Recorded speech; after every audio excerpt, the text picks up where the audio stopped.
হরে কৃষ্ণ।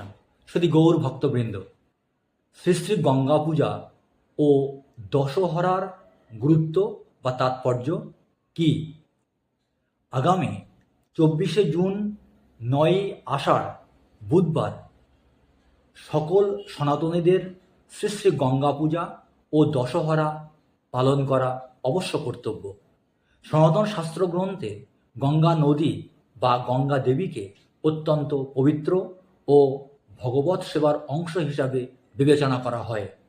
শ্রীমদ্ ভাগবতে বর্ণিত হয়েছে, বামন অবতারে ভগবান শ্রী বিষ্ণু যখন তাঁর বাম পা দিয়ে ব্রহ্মাণ্ড লঙ্ঘন করেছিলেন, তখন তাঁর নখের আঘাতে ব্রহ্মাণ্ডের আবরণ ভেদ করে কারণ সমুদ্রের জল চুঁইয়ে পড়েছিল।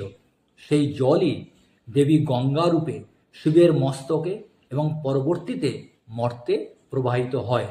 যেহেতু গঙ্গা স্বয়ং ভগবানের শ্রীচরণ স্পর্শ করেছেন, তাই বৈষ্ণবরা তাকে অত্যন্ত শ্রদ্ধার চোখে দেখেন।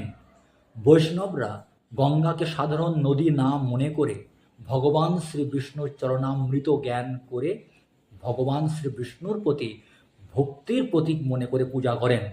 শাস্ত্র অনুযায়ী দেবী লক্ষ্মী, সরস্বতী ও গঙ্গার মধ্যে দেবী গঙ্গা ভগবান বিষ্ণুর অত্যন্ত প্রিয় বলে বিবেচিত হন। গঙ্গা জল স্পর্শ করলে বা স্নান করলে মানুষের পাপ নাশ হয়, শরীর ও মন শুদ্ধ হয়, যা ভগবানের ভজন বা আরাধনার জন্য উপযোগী। ভারতে অবস্থিত প্রধান বৈষ্ণব তীর্থগুলোর পাশ দিয়ে গঙ্গা নদী প্রবাহিত হওয়ায় তীর্থস্থানগুলো আরও পবিত্র হয়ে উঠেছে। তাই বৈষ্ণবেরা নদীটিকে পূজা করেন এবং তার বন্দনা করেন।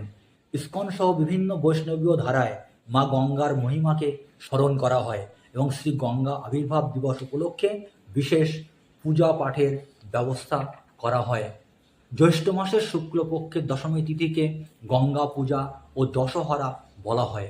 পুরাণ অনুসারে এই পবিত্র দিনে মা গঙ্গা রাজা ভগীরথের তপস্যায় সন্তুষ্ট হয়ে মর্তে অবতীর্ণ হন।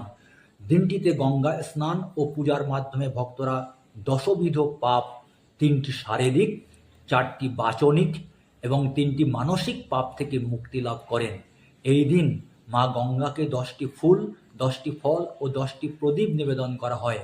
গঙ্গা স্নান ও পূজার সময় মূলত ওং গঙ্গাঐ শিবাঐ নারায়ণৈ নমো নমঃ এবং প্রণাম মন্ত্র সদ্য পাতক সংহন্ত্রী, সদ্য দুঃখ বিনাশিনী, সুখদা মুখ্যদা গঙ্গা, গঙ্গৈব পরমা গতি।